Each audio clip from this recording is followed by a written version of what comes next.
சின்ன மருமகள் சீரியல்ல அடுத்து வர எபிசோட்ல என்ன மாதிரியான ட்விஸ்ட் எல்லாம் இருக்க போகுதுங்கிறத இந்த வீடியோவில் பார்க்கலாம். தமிழ் என் குழந்தை எனக்கு வந்தே ஆகணும்னு சொல்லிட்டு கோர்ட்ல நான் கேஸ் போட போறேன்னு சொல்லி பயங்கரமா பிரச்சனையெல்லாம் பண்ணிட்டு இருக்காங்க. உடனே அந்த இடத்துக்கு ராஜாங்கமே நேர்ல வராங்க. தமிழோட வீட்டுக்கு வராங்க. அங்க வந்ததும் தமிழ் முகத்தை திருப்பிக்கிறாங்க. உடனே செல்லப்பாண்டி வாங்க ஐயா வாங்க உட்காருங்க வாங்க உட்காருங்கன்றாங்க. நான் இங்க உட்காந்து விருந்து சாப்பிட வரல செல்லப்பாண்டி, தமிழ் கிட்ட ரொம்பவே முக்கியமான விஷயம் பேசணும், அதுக்காக தான் நான் வந்திருக்கேன்னு சொல்றாங்க. ஆத்தா தமிழ், என்னதான் நீ அவர் மேல கோபமா இருந்தாலும் வீடு தேடி வந்தவங்க எதிரியா இருந்தாலுமே அவங்கள வரவேற்கிறது தானே நல்ல பண்பு, நீ அவரை வரவேறுன்னு சொல்லிட்டு இருக்காங்க. உடனே தமிழும் வாங்க உட்காருங்க, டீ காஃபி ஏதாவது குடிக்கிறீங்களான்னு சொல்லி கேக்குறாங்க.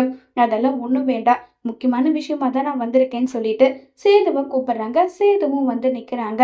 சேதுவோட கனவுல அவங்க அம்மா உனக்கு குழந்தையா நான் பிறந்திருக்கேன், என்னை ஏன் பால் குஞ்சு பார்க்க வரலன்னு சொல்லி கனவுல கேட்டாங்களாம். அதனால பெண் குழந்தைய ஒரே ஒரு முறை பார்த்துட்டு போலான்னு வந்திருக்கான், குழந்தைய கொஞ்சம் காட்டாத்தான்னு சொல்லி கேக்குறாங்க.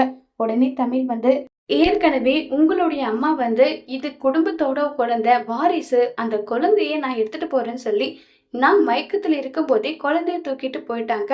என்கிட்ட இருக்கிறது ஒரே ஒரு குழந்தை, அந்த குழந்தையும் திரும்ப நீங்க கேக்குறீங்களே, இது எந்த வகையில நியாயம் சொல்லுங்கன்னு சொல்லி கேக்குறாங்க.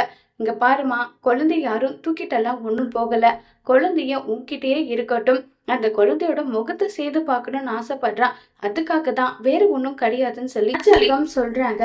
இதை கேட்ட உடனே தமிழ் பொண்டாட்டியே வேண்டான்னு சொல்லி வீட்டை விட்டு துரத்தியாச்சு, வேற ஒரு கல்யாணம் பண்ணி வாழ்க்கையையும் தொடங்கியாச்சு, அப்புறம் என்ன திடீர்னு குழந்தை பாசம்லாம் வருது கண்ணு முன்னாடி, இருக்கட்டும் இருக்கட்டும் எல்லாம் நல்லதுக்கு தான், ஆனா நான் ஒரே ஒரு முடிவா சொல்லிட்டேன், என்னுடைய குழந்தைய எதுக்காகவும் யாருக்காகவும் நான் காட்ட மாட்டேன், அது என்னுடைய குழந்தை, என் குழந்தை என்கிட்ட மட்டும்தான் இருக்கும். இப்ப கூட ஒரு குழந்தைய உங்ககிட்ட விட்டு வச்சிருக்கேன்னா அதுக்கு காரணம் இருக்கு, அதனாலதான் அதை இப்ப சொல்ல மாட்டேன், குழந்தைய காட்ட முடியாது, நீங்க தயவு செஞ்சு கிளம்புங்கன்னு சொல்லி ராஜாங்கம் கிட்டயும் சேது கிட்டயும் ரொம்பவே கோவமா தமிழ் சொல்றாங்க. இது கேட்டு சேதுக்கு பயங்கர கோவம் வருது. இப்ப சேது என்ன செய்ய போறாங்க, தமிழ் கிட்ட இருக்க குழந்தைய சேது திரும்ப வாங்க போறாங்களா இல்லையங்கிறத வரப்போற எபிசோட்ல வெயிட் பண்ணி பார்க்கலாம். தேங்க்யூ.